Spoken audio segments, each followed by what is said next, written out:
The thing about loyalty is, it doesn't come with a receipt.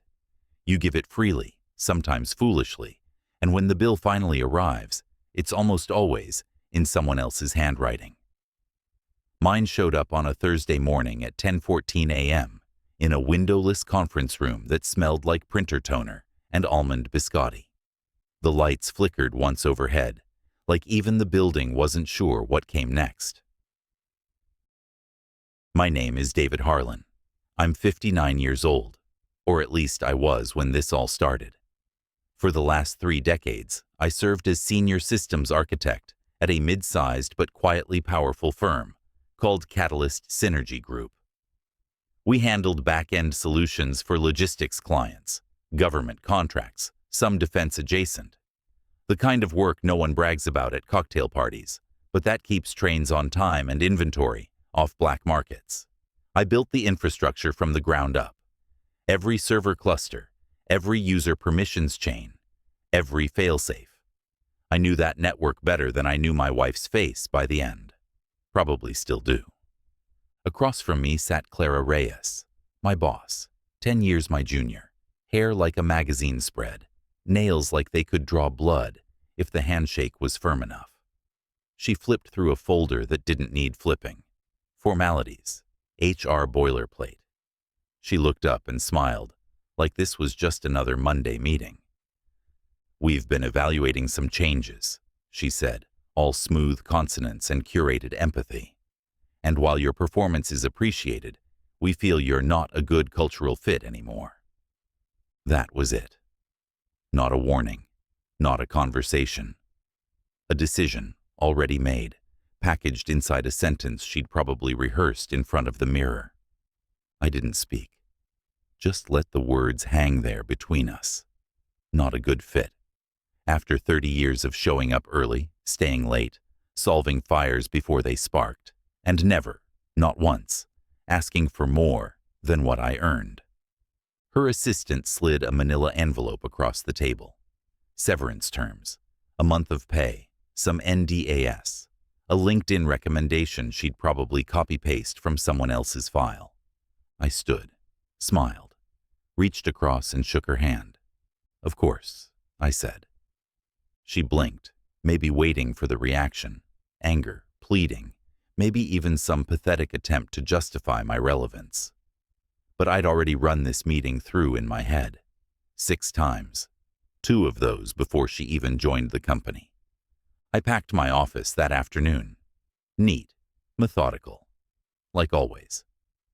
My keycard beeped one last time as I exited the floor. I paused in the lobby, looked around at the glass partitions and recycled furniture. The new age of open-concept silence. Everyone looked 25. Laptops covered in stickers. Casual Friday every day. I watched a kid named Wes record a video with a ring light, standing in front of the coffee machine, like it was a TED stage. "Tip number 3, he said to the camera. "Don't just manage time. Curate it." He grinned, exaggerated and bright. Somewhere off camera, someone laughed too hard. Wes had been at the company less than 4 months. Clara hired him personally. His title, Content Strategy Analyst, which meant, near as I could tell, he made short videos to gamify culture and occasionally suggested we replace Slack messages with emojis. He was young, bright. His badge didn't open half the doors. Mine did, but he carried himself like he owned the floor. I used to watch him walk past the server room and see him flinch when the racks blinked. No idea what was inside. No interest either. His world lived in the cloud. Mine lived underneath it. They thought I was a dinosaur, that I belonged to another time. Maybe I did, but I was also the one who made sure their code didn't leak out into the wrong hands. The one who implemented silent alerts tied to anomalies in data traffic, who mapped every IP ping like it was Morse code from a hostile state. I was the firewall inside the firewall, and I left without deleting a single thing. In the parking garage, I placed my company-issued laptop in the drop bin like a good soldier, slid my ID badge into the return envelope. But what I didn't return was what they forgot I had. Authority keys buried 6 layers deep, legacy permissions that hadn't been scrubbed since the last infrastructure rollout. They'd built a whole new castle on top of my foundation. But they never looked to see what was written in the concrete. As I pulled out of the lot, I glanced at the building in my rearview mirror. It glowed like a showroom, new money and smart lights. Somewhere up there, Clara was probably having a celebratory drink. A pink gin, maybe. A quiet toast to culture and fresh blood. Let her. They thought I left empty-handed. They forgot I designed the system they're now dancing on. They forgot I watched every code commit, that I built internal mirrors to reflect deleted logs, that I have off-site backups of every audit trail ever written under my credentials. I didn't drive home. Not directly. I stopped at a small print shop off 5th and Langston, run by a man who never asks questions and never accepts credit cards. I gave him a flash drive. Told him 24 copies, full color, sealed envelopes, stamped and labeled. He didn't blink. 5 days. That's how long it took. 5 days before Clara got the first package. They always think it ends with a badge drop and a laptop handoff. Like 30 years of access can be unplugged with a keystroke. That's the thing about people like Clara. They understand optics, not infrastructure. They see servers as furniture and protocols as paperwork. But the system, the real system, it doesn't forget you just because someone changed the directory title. My official title when I left was Redundant Infrastructure Oversight. Sounded vague, was meant to. 6 months earlier, Clara slid it across the desk like it was a promotion. "You've earned some breathing room," she said, flashing that smile that never reached her eyes. "Let's move you into something less hands-on." Hands-off, she meant. Out of sight, out of meetings, out of relevance. But before that, before she clipped my wings, I wasn't just the IT compliance director. That was the smokescreen. I was the architect. The digital spine of Catalyst Synergy Group was mine. From the moment we went paperless to the moment our servers went off-site, every pipe, every port, every line of access traced back to my desk. I didn't just enforce policy. I designed the skeleton of the building, including the parts they didn't know about. You don't survive 30 years in corporate security without planning for betrayal. I kept my fingerprints light and my protocols invisible. I buried audit tunnels 6 layers beneath the compliance dashboards. I designed silent breach traps that pinged burned nodes before anyone in admin even knew what data exfiltration meant. I installed a kill switch 2 CEOs ago. No one ever asked what it was wired to. When Clara took over and brought her transparency initiative, she started with surface-level upgrades, Slack channels, team-building apps, a motivational mural by the cafeteria. She thought culture was a paint job. But she never touched the root systems, didn't even ask about them. That was her first mistake. Her second? She didn't formally decommission the sandbox clusters I created for red team simulations. And her third? She never updated the legacy routing shells embedded in our retired VPN clients. By day 2, I was already back inside. Not deep, not loud, just a whisper in the logs. Enough to watch, enough to listen. The new hires were still getting their ID photos retaken, now with smiles, because serious faces hurt approachability. Wes, naturally, was documenting the whole thing on a YouTube short. I watched from a proxy shell running inside an old training module, one that hadn't been updated in 3 fiscal quarters. I kept my access time under 6 minutes. Didn't need more. Didn't want to trigger any uptime irregularities. Just enough to see the current of the place.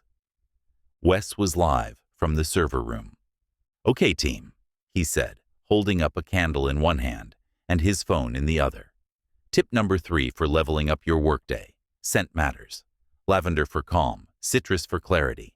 This one's called morning drift. Great for reducing screen fatigue.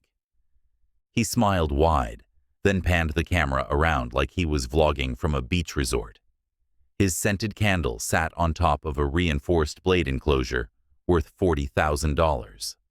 There were backup drives stacked next to it. One flick of that match, and he would have cooked terabytes. No security clearance, no gloves, just content. I sat back in my chair and let the feed play. That room used to require a retinal scan. You couldn't bring a watch in there without it triggering the shield alert. Now, it was set dressing for a kid who made brain dump videos about hydration habits. Culture. That word again. It used to mean shared values. Now it meant beanbags and open calendars. I watched Wes wave to someone off camera. Probably Clara. Probably proud. I pulled out the flash drive I'd prepped the night before. It was a cloned slice of the company's internal task server logs. Just 5 days worth. But enough to expose policy gaps, security lapses, and a few highly creative travel reimbursements tied to executive accounts. I ran the data through an old macro I built in 2008 to auto-format audit reports. Standard headers, department codes, no logo, just clean lines and uncomfortable truths. Then, I printed it. Hard copy. 1. No trace, no spool history, no cloud backup. It came out crisp, 12 pages, black and white, with just enough redacted lines to look official. I slipped it into a plain manila envelope. No return address. On the front, I drew only one thing: the outdated but unmistakable logo of the Office of Internal Review. It hadn't existed in our structure since 2014. But Clara wouldn't know that. Not without digging. And by the time she thought to, the panic would already be in motion. People assume revenge comes in fire and fury, but sometimes it arrives on premium bond paper and lands on a desk just before a meeting. Sometimes it wears the face of a forgotten system, and sometimes it whispers, "I never left." The report landed on Clara's desk at 9:03 a.m. on a Monday. No email, no warning. Just a manila envelope delivered by hand to the front desk, passed off to the executive suite like it was an inter-office memo. She opened it in front of her assistant. By 9:05, the door was closed. By 9:08, the blinds were drawn. I wasn't there, obviously, but I knew the routine. The moment she saw the letterhead, Office of Internal Review, her stomach would have turned. That name hadn't appeared in a Catalyst Synergy memo in nearly a decade, phased out during a restructure that buried internal oversight beneath 3 layers of external consultancy. It was a phantom division now, a relic. That's why it worked. The document was 12 pages, single staple, cream stock. Looked just real enough to pass a glance, just old enough to seem like it had been digging for a while. Page 1. Summary of findings. Clean language, neutral tone, nothing alarming. Page 2. Infractions. Redacted usernames, but the timestamps weren't redacted. Neither were the screenshots. Page 3. Wes, holding a vape pen in the server room. Page 4. Flagged software installs traced to an unlicensed VPN client on a wellness station, which turned out to be Wes's desk setup. Page 5. Misfiled expenses. Meals listed as client dinners that were actually DoorDash receipts at 11 p.m. Page 6. 2 employees accessing HR records after hours, both from Clara's team. Page 7. Her signature, dated 6 weeks earlier, authorizing an external process consultant without routing it through compliance. The name was fake. The ID was fake. But the signature? That was hers. I'd pulled it from a marketing document and overlaid it onto the PDF. It matched because I made sure it matched. Page 8. A footnote. Pending review. She probably stopped reading after that. By 9:20, she had IT in her office. They ran the document through their scanners, checked for origin data, source files, print history. Nothing came back. Just metadata pointing to a printer with the asset tag CT44A. CT44A hadn't been on the books since 2020. It was technically decommissioned after the floor remodel, but not removed, just shoved into an old server closet behind the firewall room, still wired, still idle, still reachable if you knew how to whisper through the cables. They didn't know how. By 10 a.m., Clara had legal reviewing the doc. Wes tried to make light of it. I mean, come on, the formatting's old school, right? This looks like something from a spy movie. Then he saw page 4. His name, in bold, his machine ID. The crypto mining app he swore was just experimental background rendering software. Logged, time-stamped, screen-capped. He stopped smiling. Clara asked who had flagged the printer. IT shrugged, said maybe it was some kind of malware, maybe a prank. She didn't buy it. She spent the afternoon in silence. You can tell a lot about someone by how they fall apart. Some get loud. Some start blaming. Clara got clinical. She canceled 3 meetings, snapped once at her assistant, and spent 2 hours combing her own sent emails for signs of sabotage. She found none. There weren't any to find. I was watching the lights from across the street that night. Rain tapped against the sidewalk like static on a dead line. I stood beneath a busted awning in front of a closed deli, collar turned up, hands in my coat. The office building was mostly dark now, just the glow of exit signs and the low hum of the overnight cleaning crew. But Clara's window was still lit. Top floor, far corner, executive suite. Her silhouette moved back and forth. Tight, sharp gestures. Phone to her ear, other hand at her temple. I couldn't hear her, but I didn't need to. That kind of panic has a rhythm. Short steps, long pauses, words that sound like apologies mixed with threats. She was unraveling the way professionals do, quietly, behind glass, pretending it's all still manageable. I pulled a cigarette from a crumpled pack I'd found buried in my old desk drawer. Hadn't smoked in over a decade, not since my youngest was born. But tonight, it felt earned. I struck the match and let the flame kiss the end. The paper crackled, and smoke coiled into the damp air. Not because I needed it, but because the scent sticks to memory, just like fear. Somewhere in that building, Clara was remembering everything she ever approved without reading. Every corner she cut for efficiency. Every signature she gave to keep things moving. That's what the first package was for. Not exposure, just erosion. The start of the drip. I watched until the light in her office went out. Then I finished my cigarette and disappeared back into the dark, like I'd never been there at all. Clara arrived 3 years ago, fresh from an MBA program that cost more than my first house. She walked into Catalyst Synergy Group like it was a stepping stone, not a legacy. I remember the first day she toured the building, sharp heels tapping across the lobby floor, blazer cut so precise it could have drawn blood, smile like it was engineered in a lab. She shook my hand, glanced at my badge, and said, "You must be one of the originals." Originals. Like I was a relic in a museum, not the man who built the backbone of the system she now ran.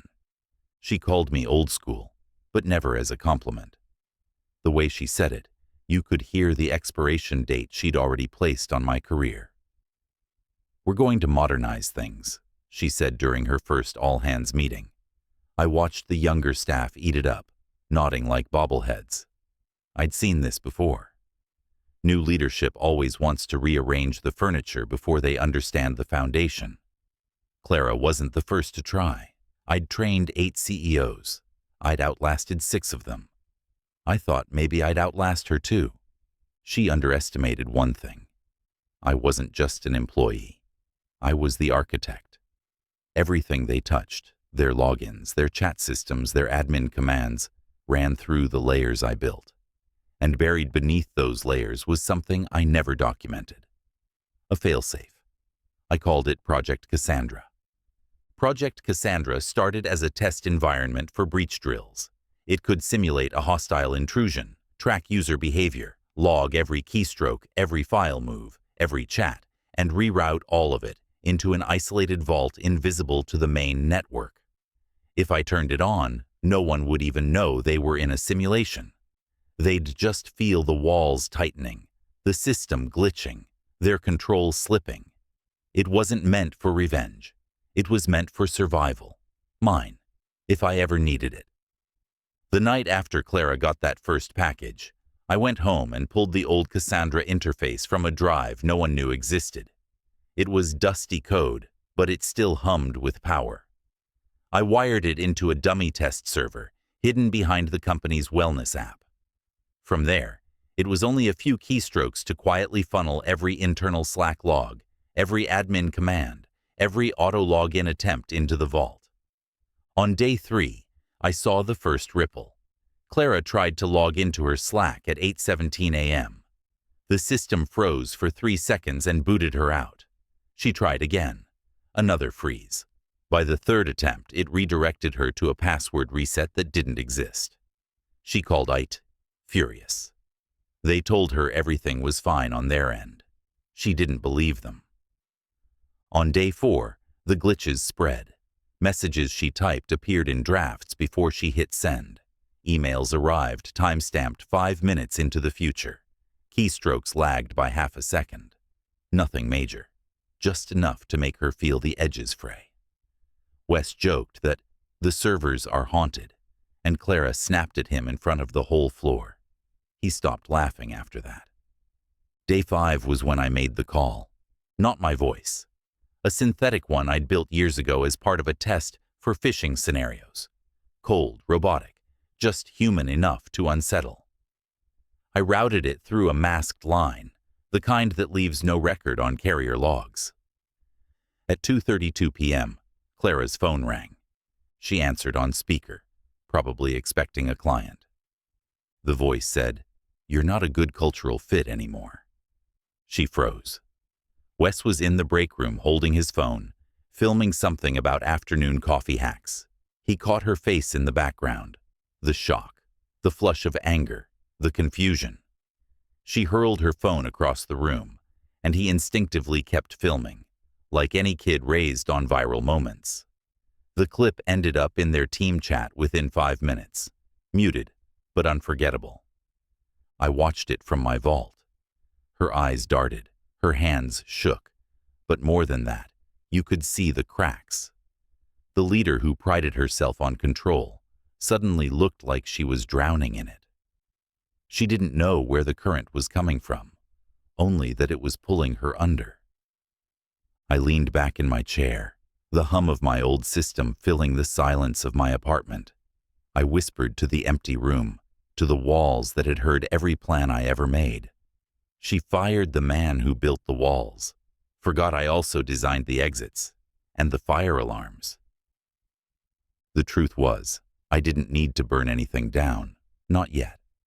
All I had to do was remind her that I was still here, ghosting through the framework she thought she owned. Every glitch, every echo of her own phrase, cultural fit, was just a tap on the glass, a warning before the break. By sunset, the clip of her throwing her phone had leaked beyond the office. Someone uploaded it with the caption, "Boss has a meltdown over coffee." It got 3,000 views before she could have it taken down. Wes tried to explain it away, but his tone wavered. I could see it in his face. He was starting to understand. Something bigger was moving under their feet, something they couldn't name. And I wasn't done tightening the screws. It happened at exactly 9:16 a.m. That's the thing about a well-planned breach. It doesn't announce itself with fanfare or flashing red lights. It slides in quietly, slips behind the curtain, and locks the door from the inside. And by the time anyone notices the silence, it's already far too late. I was sitting in a cafe, 2 blocks from the Catalyst Synergy building, sipping a burnt cup of black coffee, watching the lobby through the window's reflection. I saw the first sign when 2 employees tapped their badges at the glass doors and got nothing but a red flash in return. They laughed at first. Then they didn't. Inside the building, every screen, desktop, tablet, phone, synced to the internal Wi-Fi, flashed the same message in stark white text against a black background. Internal threat detected. Protocol. Cassandra initiated. The alarms didn't go off. No fire bells, no sirens. That wasn't the point. The point was control, containment. The elevators froze between floors, security doors locked in place, Wi-Fi rerouted through ghost protocols that looped any outbound data into the sandbox vault. Slack froze, emails bounced, all outbound communication turned to static. Clara was on the executive floor when it happened. She thought she still had override access. She didn't. She punched in her admin credentials and got this instead. Only the architect can reverse the cascade. I could imagine the look on her face. No manual, no hotline, no IT hero to crawl through the ducts and hit a big red button. She called the head of tech, who used to be my assistant. He didn't know the code. He didn't even know Cassandra existed. I never documented it, never needed to. It was mine alone. Downstairs, the panic had started. Wes was in the break room again, phone out, filming like it was a snow day. He was halfway into a, "What's up, guys? You're not going to believe this," when the printers kicked on. Every floor, every department, every shared machine. They began churning out paper like a confession machine on a deadline. 12 years of internal memos, expense reports, compliance notes, purchase orders routed through shell vendors, fake consulting invoices, Slack transcripts flagged by internal filters. Clara's name appeared in over 30 of them, signed, approved, buried beneath acronyms no one ever bothered to question. They poured out of the printers with the efficiency of a system that had waited patiently for permission to speak. 1 page every 3 seconds, hundreds across the building, a blizzard of paper, unshredded, unredacted, undeniable. Clara tried to stop them. She ran from printer to printer, yanking out trays, pulling plugs. But for every one she killed, 2 more kept printing. She screamed at someone, maybe legal, maybe Wes, telling them to call the board, to call external IT, to shut it all down. But the system was running from a place they didn't even know existed. Wes kept filming. She grabbed his phone and hurled it against the wall. It didn't matter. He'd already uploaded the clip. The title was stupid. The tag wasn't Corporate Collapse Challenge. By the time the printers stopped, exactly 6 minutes later, the entire building was coated in its own sins. Nothing criminal. Nothing that would send anyone to prison. Just enough to pull the thread. Enough to burn a reputation. At 9:48 a.m., the system reset. Seamless, all devices restored, files untouched, networks stabilized, no data lost, no servers damaged. Cassandra went dormant again, folding into the architecture like it had never been there. But the damage was done. The board called an emergency session before noon. Clara was suspended pending audit. Wes deactivated his channel. PR went into lockdown. By the time the afternoon sun hit the top of the glass tower, the company wasn't wounded. It was hollowed out. And I hadn't even touched the core. I left the cafe at 10 a.m., walked 3 blocks, slow and quiet. The air was cold, crisp, the kind that makes your lungs remember what honesty tastes like. I stopped at a corner shop and ordered another coffee. Small place, real espresso machine, chalkboard menu, no apps, no screens. The barista was young, maybe 20, maybe just curious. "The usual?" she asked, smiling. I shook my head. "Actually, no. Something new today." She nodded and got to work. No questions, no assumptions. I took a seat by the window and pulled out my notebook. No logo, no brand, just thick paper and a stub of pencil I'd used for years. I flipped to a fresh page and started writing. Not code, not commands, just words. Vengeance isn't noise, it's silence, followed by the right echo. I underlined it once. No one noticed me. No cameras, no applause. That was fine. That was the point. Across the street, the Catalyst building glinted like nothing had happened. But inside, the air would never feel clean again. Not for them. They had scrubbed my name from the directory, locked me out of the building, replaced me with ring lights and buzzwords. But they forgot something.